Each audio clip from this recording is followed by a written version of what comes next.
یہ بتائیے کہ اللہ تعالیٰ قرآن مجید میں صاف صاف ارشاد فرما رہے ہیں کہ جو آدمی، جو بھی بندہ اور بندی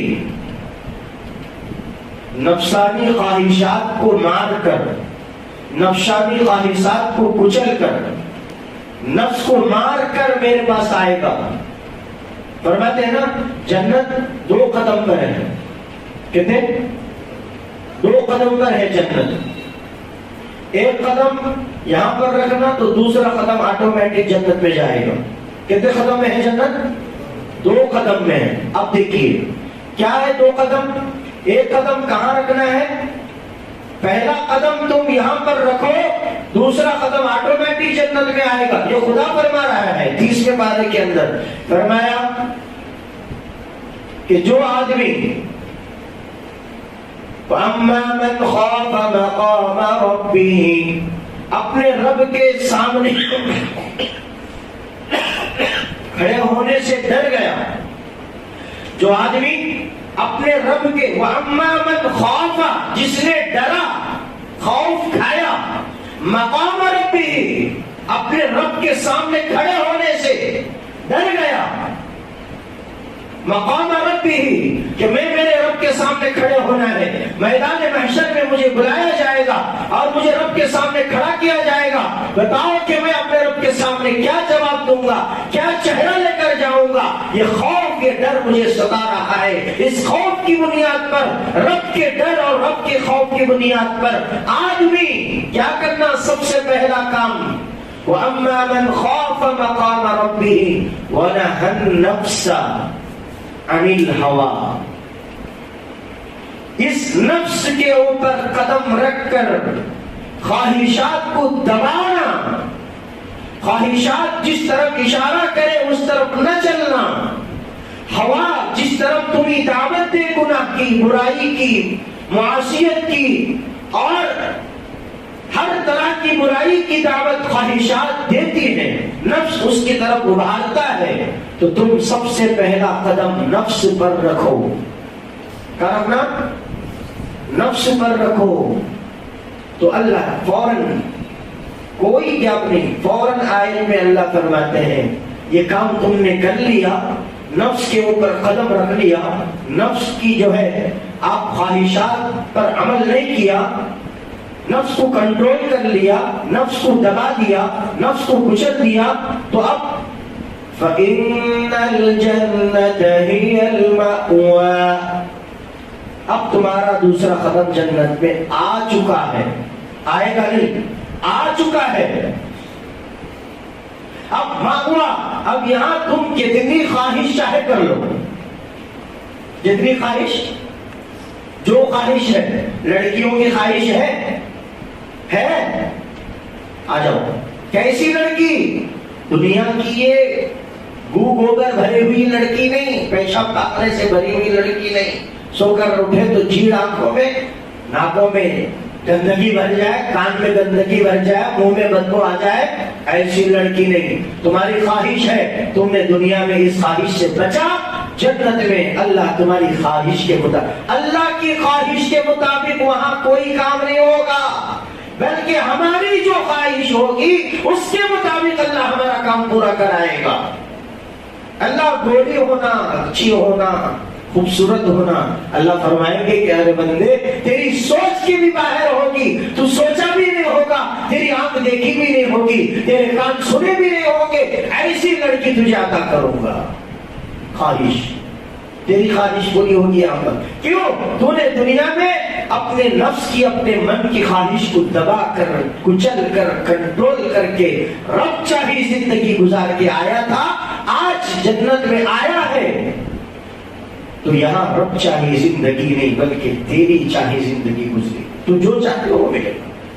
بولو کیا ہونا؟ تو خلاصہ کیا سمجھ میں آیا؟ یہ دنیا کی خواہشیں ختم ہونے والی ہیں. اللہ کا ارادہ ہے کہ آخرت کی چاہت، اس لیے کہ آخرت کی راحت ہمیشہ کی راحت ہے، دنیا کی راحت ہمیشہ کی نہیں ہے. تو ایک قدم نفس پر رکھنا، تو دوسرا قدم کا رکھنا جنت میں، آٹومیٹک پڑ جائے گا. اللہ بھی خوش. اب اللہ خوش تو آخرت ہماری بنے. کریں گے انشاءاللہ. کون کون اپنے نفس کو کنٹرول کریں گے؟ بولو. کنٹرول نہیں بلکہ دبائیں گے. دبائیں گے نہیں بلکہ آگے بڑھ کر کیا کریں گے؟ بولو. دفنائیں گے. صرف دبانے سے کام نہیں چلے گا. دبائے تو پھر چھوڑ دیے تو پھر لبر اڑ جائے گا, اس پر چھوڑ جائے گا. اسپرٹ ٹائپ ہے نفس. کتنا دباؤ گے دبے گا, پھر چھوڑے گے پھر اٹھے گا. دفنائے تو کام ختم, کام ہی ختم ہو جائے گا. بولو دبائیں گے یا دفنائیں گے؟ دفنائیں گے. تو اب تک دبا رہے تھے, اب تک دبا رہے تھے کیا؟ نہیں. حقیقت کی بات اگر کہی جائے, اب تک ہم نے نفس کو دبانا تو دور کی بات, نفس کو دفناتا تو دور کی بات, نفس کو اپنے کنٹرول میں رکھنا تو دور کی بات. اللہ کہہ رہا ہے کہ تم نے اسی نفس کو خدا بنا کر بیٹھے تھے. اب سمجھ میں آیا کہ نفس ہمارا خدا نہیں ہے. ایک بزرگ اللہ والے ایک جگہ سے گزر رہے تھے, بات ختم کرتا ہوں. ایک اچھی جلیبی کی دکان دکھی. کیا دکھی؟ جلیبی. کیسی رہتی؟ کیا کہتے ہیں 7 روڈ سرکل پہ آپ جاؤ, جلیبی کو دیکھے تو منہ میں پانی آ جائے گا, لینے کو دل بولے گا. وہ اللہ والے جا رہے تھے, راستے میں جلیبی کی دکان دکھی, گرم گرم جلیبی ڈال رہا تھا. ان کا نفس بولا, دل بولا کہ جلیبی کھاؤ, من کر رہا ہے کہ جلیبی کھاؤ. اب یہ جلیبی کی دکان کے سامنے جا کے سیدھا ایسا کھڑے گئے, نیچے منڈی جھکا دیا, جاگا میں تیرا بندہ نہیں تو میرا خدا نہیں. کیا؟ میں تیرا بندہ نہیں تو میرا خدا نہیں, تو میرا خدا نہیں میں تیرا بندہ نہیں. 5-6 منٹ تک یہ ذکر کر رہے ہیں حضرت, یعنی تو میرا خدا نہیں میں تیرا بندہ نہیں.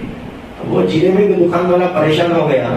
کیا حضرت دیوانے کہتے ہو گئے, پاگل کہتے ہو, ان کا دماغ خراب ہو گئے سر کا ہے, اسکرو لوز ہو گئے سر کا ہے. ارے توبہ توبہ استغفر اللہ, خدا تو یہ کہہ رہے کہ تو میرا خدا نہیں اور کہہ رہے کہ میں تیرا بندہ نہیں. اس کو غصہ آ گیا. انہیں جلیبی ڈالنے والی جو کبیر ہوتی ہے وہ لے کر حضرت کو اشارہ کیا کہ پاگل آدمی, دماغ سڑیا گیا ہے آپ کا, آپ کیا کہہ رہے ہیں, آپ کیسی باتیں کر رہے ہیں؟ خدا نہیں آپ کا اور آپ خدا کے بندے نہیں. چلو چلو یہاں سے نکلو یہاں سے.